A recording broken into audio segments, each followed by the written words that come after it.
Sayyidatina Aisyah itu membersihkan maninya Rasulullah di bajunya dengan digosok-gosok gitu. Hadis yang lain, ngapunten, maninya sudah kering lalu digosok pakai kukunya. Apa maksudnya? Maksudnya adalah sperma atau mani itu tidak najis.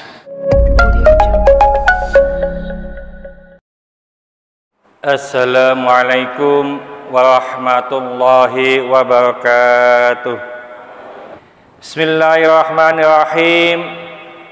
Wa an Aisyata radhiyallahu anha qalat, dari Sayyidatina Aisyah, mudah-mudahan Allah meridhoinya, ia berkata, kana Rasulullah sallallahu alaihi wasallam, adalah Rasulullah sallallahu alaihi wasallam, yaghsilul maniyya, membersihkan mani, tsumma yakhruju ila sholati, kemudian beliau keluar untuk menunaikan sholat, fi dzalika tsaubi, dengan baju itu, wa ana anduru, dan aku melihatnya, ila atharil ghusli,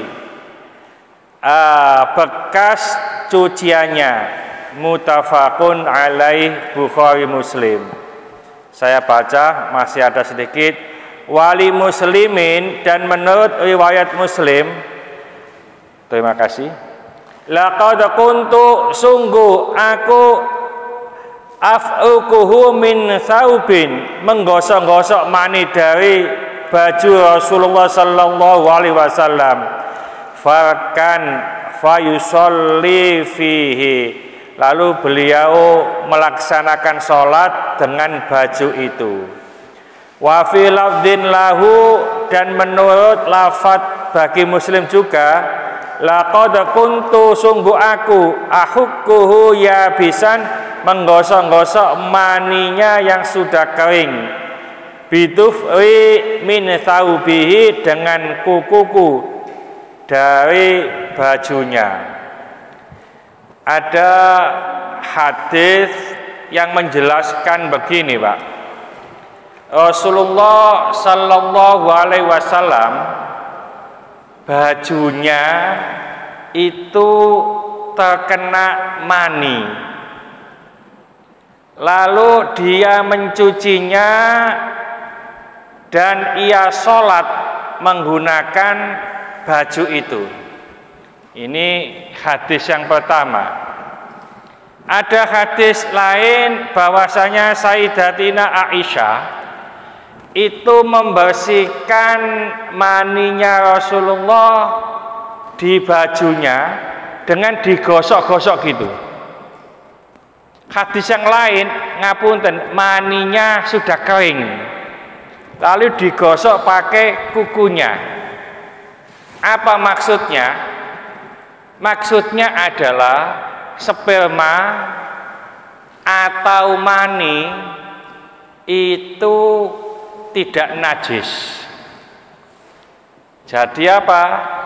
Umpamanya ngapunten, Pak Soleh, ono ta Pak Soleh iki?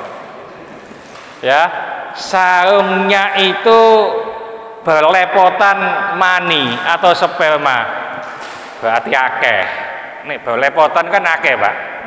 Ya, lali gak kroso sampai kering umpamanya, terus sudah mandi jinabah dan seterusnya, sarung ini dipakai sholat, maka sholatnya tetap sah karena mani itu tidak najis.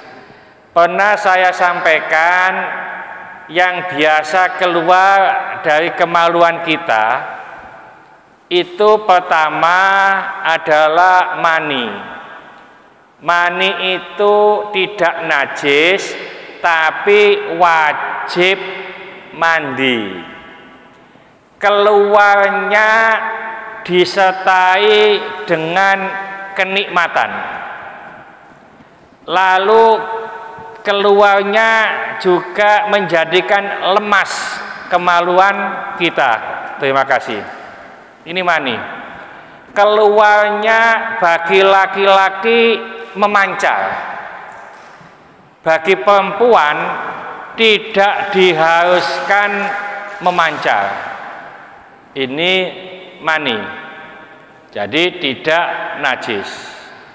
Yang kedua, madhi. Madhi itu bentuknya bening, cair, agak kental. Madhi ini keluarnya ketika orang itu terangsang. Ada rangsangan itu keluar, baik bagi laki-laki maupun perempuan.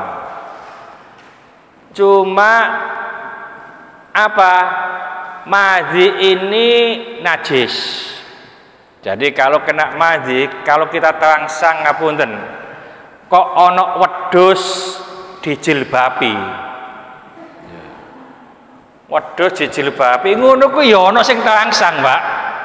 Ya. Ono sing terangsang metu. Nah, metune cairan itu bening, agak kental, itu namanya madhi. Baik laki-laki maupun perempuan ada. Tapi tidak wajib mandi. Itu nek kena sarung, ngapunten, sarungin najis. Nek sarungin najis gak oleh kanggo sholat. Yang selanjutnya wadi. Wadi itu bentuknya ngapunten seperti mani. Jadi keluarnya ketika orang itu biasanya setelah bekerja keras, kewesel nemen, Pak, tidak terasa keluarnya itu, nggak ono rasa enak dan seterusnya, pokoknya metu begitu aja, ya. Dan bentuknya itu keruh, ya, seperti mani, cuma kentalnya tidak sekental mani. Umpamanya setelah bekerja berat, gotong keramik 10 dus langsung, Pak, ya, wabotan. Nah, ini keluar baik tidur maupun tidak tidur, baik itu sadar atau tidak. Maka wadi ini najis, tapi tidak wajib mandi, ya. Yang selanjutnya adalah kencing. Nah, kalau kencing sudah kita fahami. Lalu ada lagi yang keluar dari kemaluan kita, yaitu dari kemaluan perempuan, darah. Baik itu darah haid, darah nifas, darah istihadah. Ya, jadi ada 3. Juga ngapunten, ada lagi yang keluar adalah ngapunten sebangsa darah putih, yaitu keputihan. Ya, itu nanti hukumnya beda-beda nanti. Ya, dan para ulama juga membedakan. Oleh karena itu, seandainya lupa baju kita itu terkena sperma atau mani, terus tergopo-gopo nang masjid, ngene iki biasa sholat subuh, ya. Jadi semari wadus lali gak salin langsung wae nang masjid. Kami sarankan, terutama untuk bapak-bapak, kalau tidur itu juga pakai sarung tidur, Pak. Biasanya kalau di Jepang itu pakai kimono ya, pakai baju tidur. Nah, upayakan jangan sampai yang kita pakai sholat ini juga dipakai tidur. Upayakan. Jadi di kamar kita dicentelkan atau di tempat lain, kalau mau tidur ya itu kita siap untuk ganti sarung, sehingga sarung yang kita pakai sholat ini terjaga kesuciannya. Kenapa? Maaf, kadang-kadang malam itu kita kan pakai kencing, Mbak, kadang-kadang itu. Nah, saat kencing itu, apalagi kalau kita itu sedang ngantuk, itu sulit untuk menjaganya. Ya, sulit untuk menjaganya. Apakah tidak memercik dan seterusnya. Nah, kalau umpamanya sampai memercik dan seterusnya, itu yang terkena hanya sarung untuk tidur. Yang itu kedua, sarung kalau kita pakai tidur, pada malam itu kita tidur dengan istri, sudah memuncak, Pak, yang namanya hasrat itu. Ya, akhirnya keluar apa? Madhi. Ya, tiba pas memuncak, bojone ngamuk, gak sido mulian. Nah, gak sido gitu itu, maka sarung kita sudah terkena najis, dipakai sholat gak sah. Bismillahirrahmanirrahim.